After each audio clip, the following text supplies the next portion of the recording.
जो जर्नी शुरू हुई वो 2 करोड़ से, अगले साल 6 करोड़, उससे अगले साल 15 करोड़, उससे अगले साल 40 करोड़, उससे अगले साल 83 करोड़, उससे अगले साल 160 करोड़, और उसके बाद 260 करोड़। मेरा विश्वास है कि जब आप संकल्प करते हैं, जो दीदी बोलती हैं ब्रह्म कुमारी की, जब संकल्प करते हैं तो बहुत सारी शक्तियाँ जो हैं उसको पूरा करने में काम करती हैं। अगले 5 सालों में हमारी जो अभी मीटिंग थी, लास्ट वीक की मीटिंग थी हमारी, हमने दुनिया का सबसे पहला बिजनेस इम्पैक्ट एआई प्लेटफॉर्म बनाया है। Sometime a bad incident happen where I was arrested in Indonesia, I was in jail for 7 days in a foreign country in 2002, where all the Indian government supported that time. Okay. But I was calm. There was a mafia group in Indonesia, and I was on my business trip, and he wanted to तो उस do time the पे कैसे आपने अपने आप को extortion. संभाला, या फैमिली में भी फिर बहुत स्ट्रेस हुआ होगा फैमिली चीजों? में तो उन्होंने देखा होगा, मैं तो जेल में था। राइट। और यहाँ पे माउंट आबू का एक्सपीरियंस आप थोड़ा सा शेयर कीजिए हमारे दर्शकों के साथ। सबसे हम नोटिस मैं कहूँगा तो एक शब्द में बोलूँ तो समर्पण बोलेंगे। समर्पण जो है, कोई भी शक्ति के प्रति समर्पण हो, उस समर्पण से कोलैबोरेशन नेक्स्ट हुआ। And third thing is extremely good talent, right. are humble people.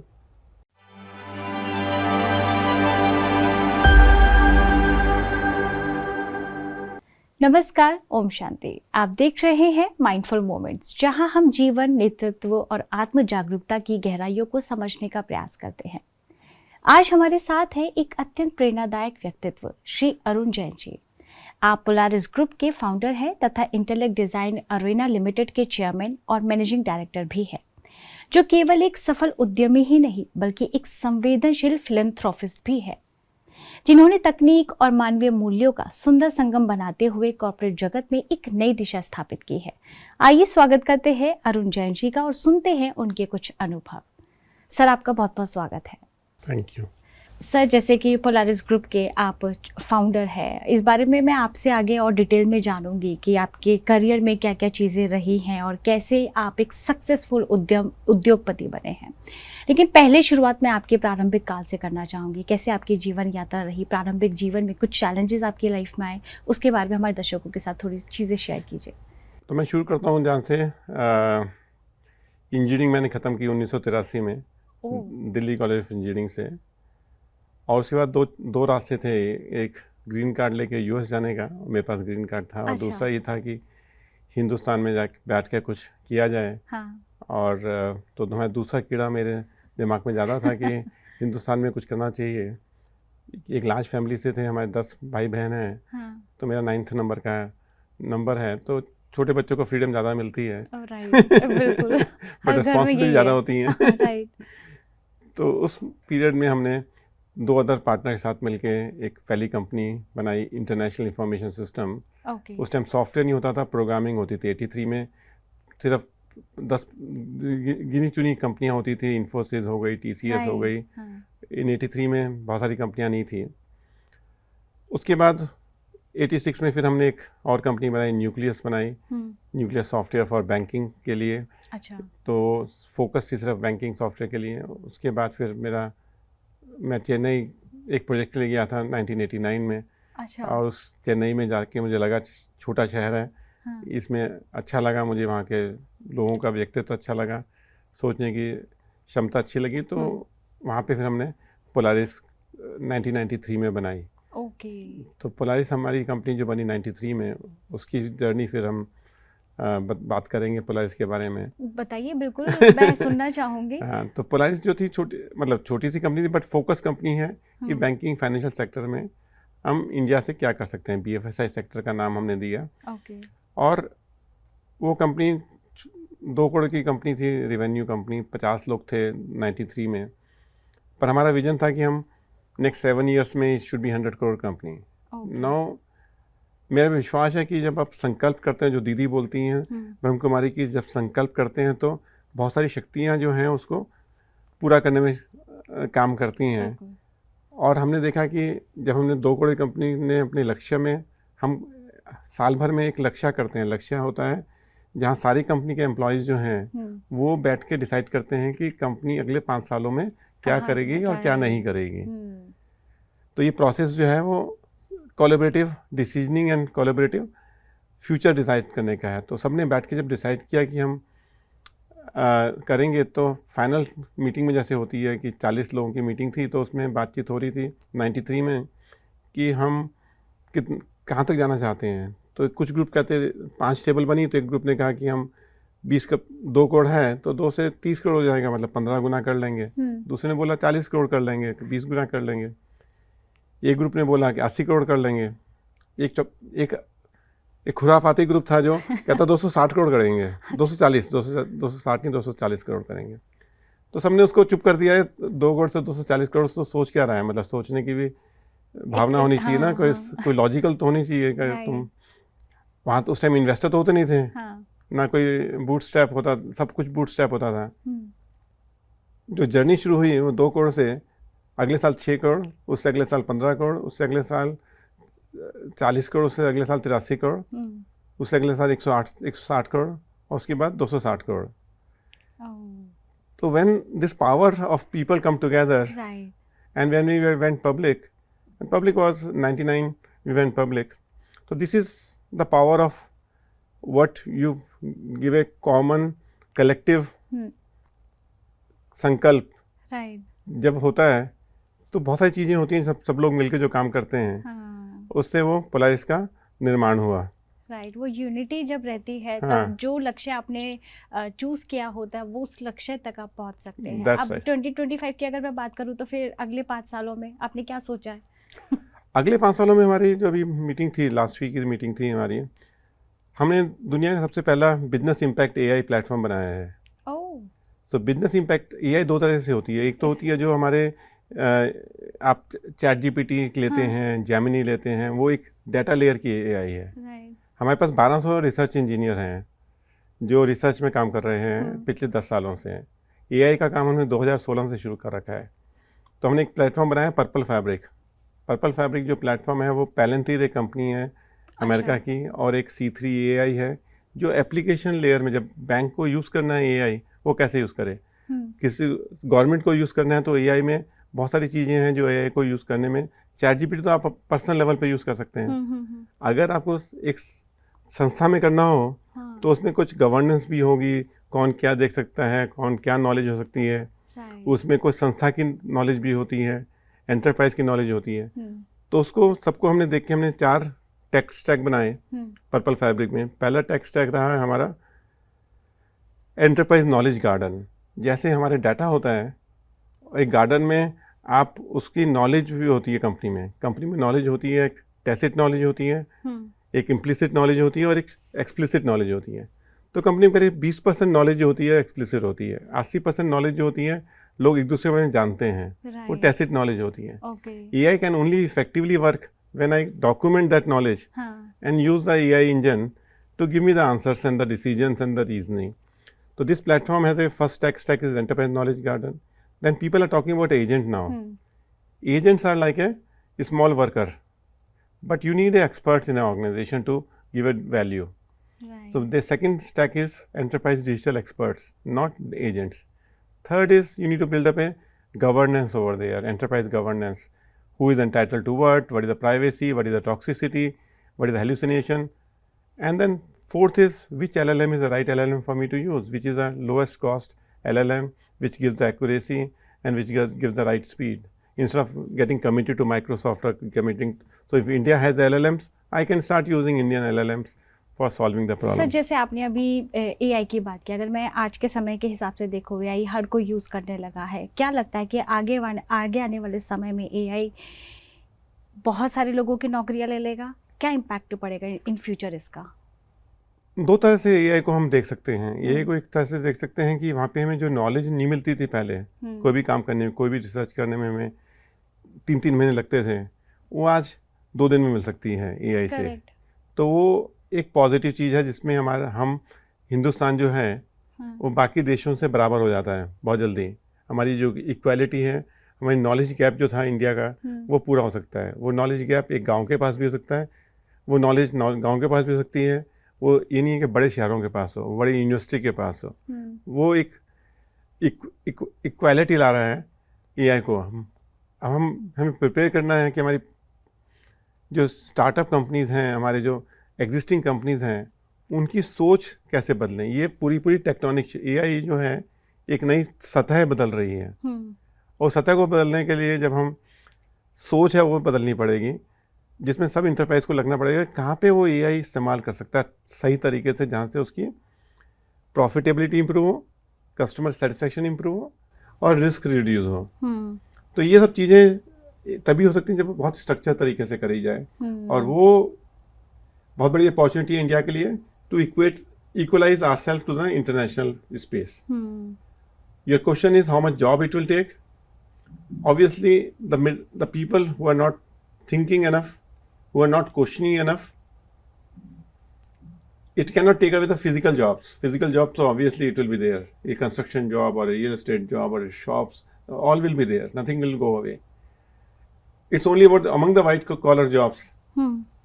It can take some few jobs in white collar jobs who are become stale, who are not lifelong learner. Like Brahmakumari बोलते हैं कि you should be lifelong learner, but sometimes it happens that few people in their journey they stop learning, and it will hurt them. Right. जैसे आपने ब्रह्मा कुमारी की बात की है, आप काफ़ी टाइम से ब्रह्मा कुमारी से जुड़े हुए हैं? नहीं, मैं पिछले साल से जुड़ा हूँ। पिछले साल से जुड़े हुए हैं। थोड़ा एक्सपीरियंस आप मुझे थोड़ा सा बताइए। आप सेंटर वहाँ जाते हैं या फिर फर्स्ट टाइम आप यहाँ माउंट आबू आए हैं? यहाँ पे आपका एक्सपीरियंस कैसा रहा? मैं फर्स्ट टाइम माउंट आबू आया हूँ। मैं सेंटर में भी नहीं गया। क्योंकि बातचीत हुई, हमारे मिशन समृद्धि हमारा एक फाउंडेशन है जिसमें हमने होलिस्टिक सस्टेनेबल डेवलपमेंट में पिछले 9 साल से काम कर रहे हैं। In 8 states and almost 2000 villages we are working. So we have almost 250 to 300 people who are working in the Maharashtra, Tamil Nadu, UP, Rajasthan, different states में।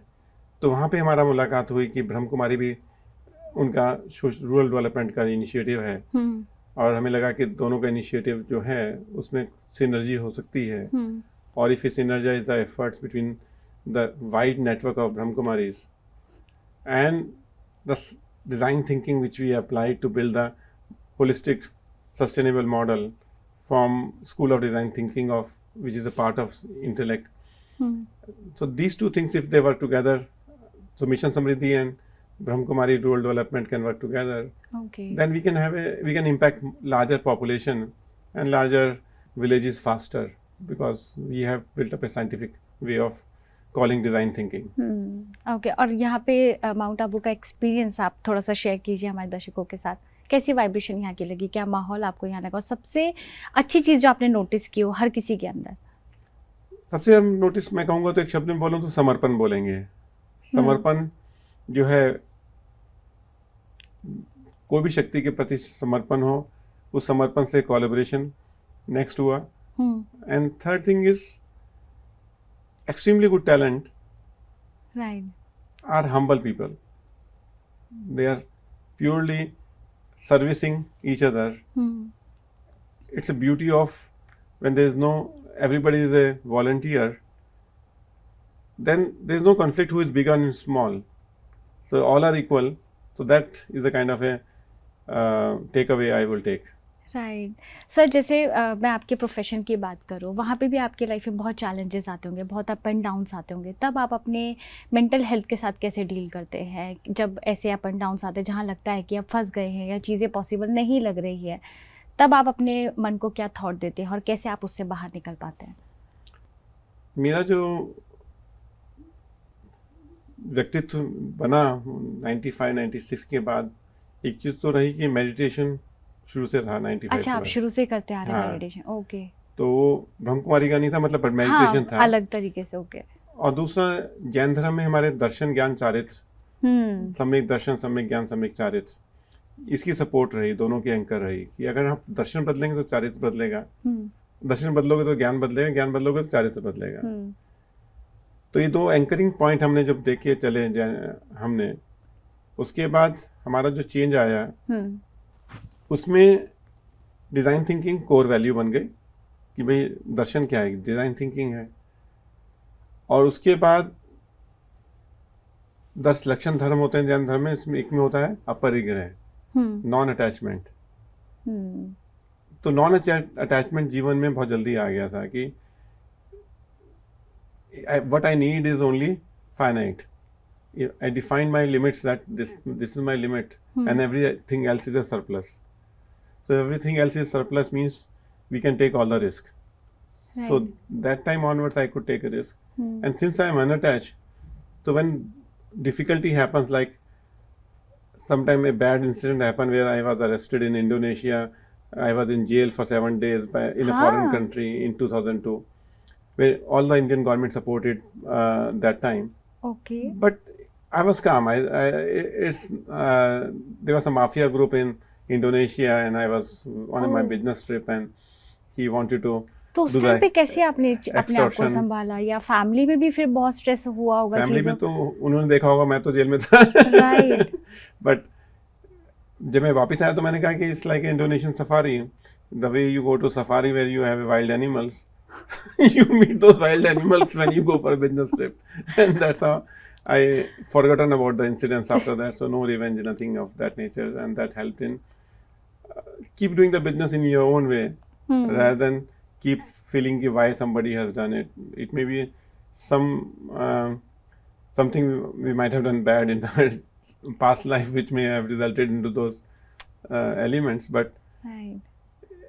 So meditation is a core value. I feel that whenever if Saturday, Sunday, like I keep Sunday free, so I don't meet anybody on Sundays. Right. So that is a time for self-reflection.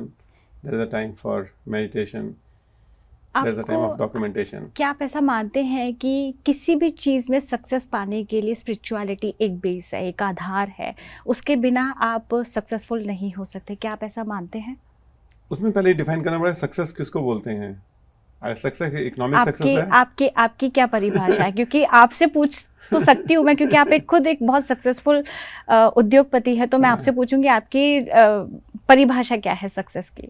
तो success की परिभाषा जो economic परिभाषा है, तो उसमें spirituality हो ना हो, mister Trump can also be successful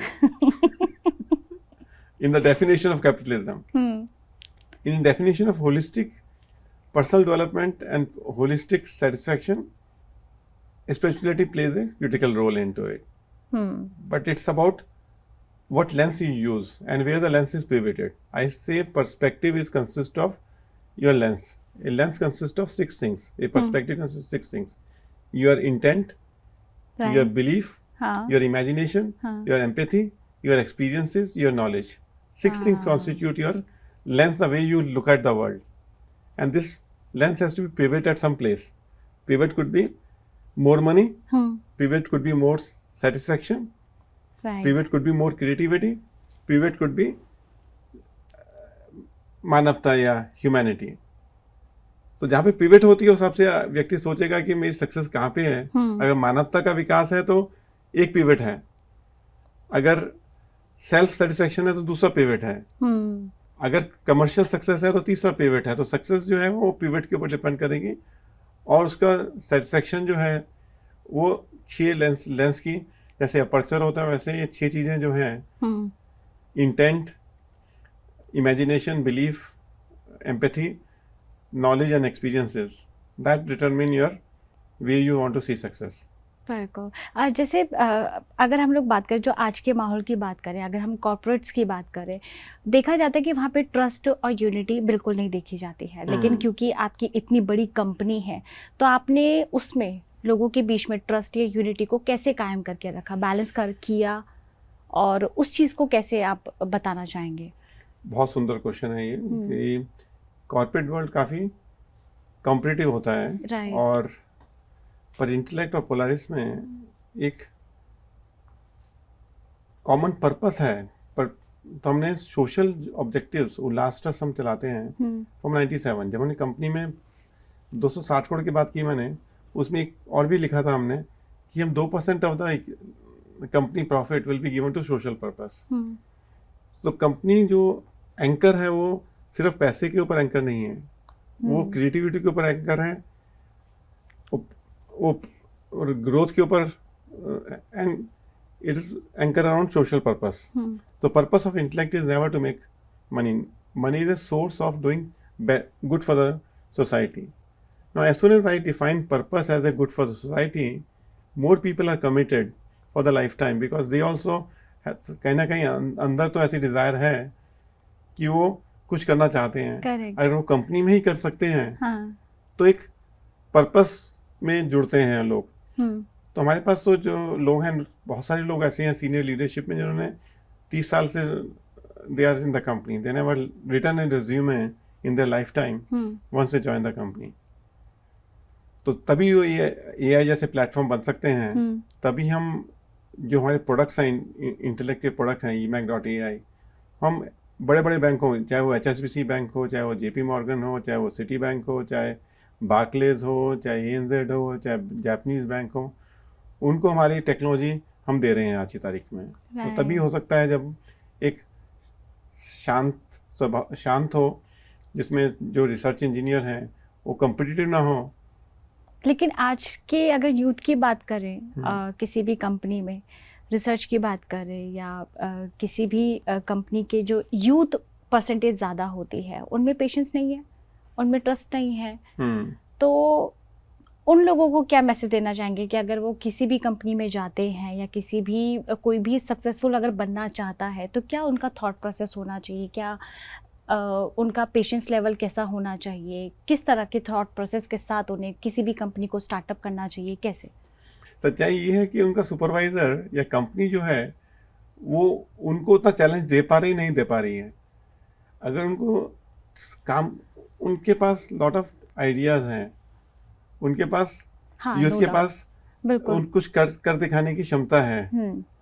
अगर सुपरवाइजर या कंपनी उसको टैलेंट को यूज नहीं कर पाती तो वो यूथ जो है दूसरी जगह जाके देखता है कि कहीं और मुझे वो चैलेंज पूरी करने की. वो पैसे के लिए नहीं भाग रहा इतने ज़्यादा यूथ, वो भाग रहा है ज़्यादा क्योंकि उसको चैलेंज नहीं मिल रहा. क्रिएटिविटी करने का चैलेंज जो उसके जो कर सकता है उसको एक वातावरण नहीं मिल रहा है. और उसको हम समाज उसको एक लेबल कर रहा है कि यूथ तो स्टेबल नहीं है. आज का यूथ ये है कि वो क्वेश्चन पूछता है. हाँ, बिल्कुल. और तुम्हारे पास अगर सब जवाब कुछ नहीं है, अगर तुम्हारे पास जवाब नहीं है तो छोड़ के चला जाएगा. राइट. अगर तुम्हारे पास जवाब है और क्वेश्चन करने की और जवाब नहीं भी है, तुम यूथ को बोल दो मुझे नहीं पता, he will be more than happy. Then we give a false answer. Right. He can see through you कि तुमने उसको झूठ बोला है. और lot of corporate do that. बिल्कुल. तो वो, और उसको हम फिर कॉर्पोरेट जो है ब्लेम करते हैं कि यूथ तो हमारा अनस्टेबल है, वो पेशेंस नहीं है, इम्पेशेंट है. तो हमें खुद झांकना पड़ेगा एज ए लीडरशिप में कि हम जो अच्छे पर्सन करने वाले व्यक्तित्व मिल रहे हैं उनको हम कैसे जोड़ें अपने साथ. क्योंकि जब वो पर्सन करेंगे तभी हमारी गलतियां निकलेंगी और तभी हमारा सुधार होगा और इम्प्रूवमेंट होगी. राइट. तो आप हमारे दर्शकों को कोई संदेश देना चाहेंगे? सुपरवाइजर को देंगे या यूथ को देंगे? मैं तो संदेश से ज़्यादा मैं कहूँगा कि purpose driven, everybody has to be purpose driven. Purpose driven, चाहे कुछ ना कुछ कंट्रीब्यूट कर रहे हो. दुनिया में इतनी अपॉर्चुनिटीज़ हैं इस टाइम में, इंडिया में तो इतनी अपॉर्चुनिटीज़ हैं कि हमारे पास मानवता के लिए करने के लिए इतना सारा काम है. हमारे पास इतनी क्रिएटिविटी, स्टार्टअप इतना कर सकते हैं. हमारे लीडरशिप के पास कांस्टेंट लर्निंग है. AI आ गया है, learning they can do it every time. I think they start looking at the problem solving and remain committed to solve the problem to the end. I call 3 laws of design thinking. First law of design thinking is last 2% is 200%. Lot of people in India do 98% right. It's last 2% which makes 200%. Correct. Less is more. Do few things but do it very beautifully. And when you prioritize between 10 gram, 100 gram and 1000 gram. Exponential prioritization, not ABC. So it means you choose 2 things with 1000 gram and complete in 2 weeks. So have a right reasoning, right judgment and right decision making. That could be the message for every person in the corporate world.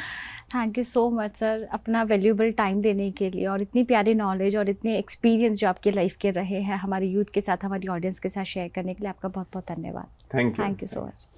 तो अपने दर्शकों से कहना चाहूंगी कि sir के विचार और अनुभव निश्चय ही हम सभी को और अधिक सजग, संवेदनशील और प्रेरित बनाने की दिशा में मार्गदर्शन देते हैं। आप सभी दर्शकों का बहुत बहुत धन्यवाद जो आप हमारे साथ इस अर्थपूर्ण संवाद का हिस्सा बने। फिर मिलेंगे अगले एपिसोड में एक नई सोच और नए माइंडफुल मोमेंट्स के साथ। तब तक आप अपना ध्यान रखिए, खुश रहिए। ओम शांति।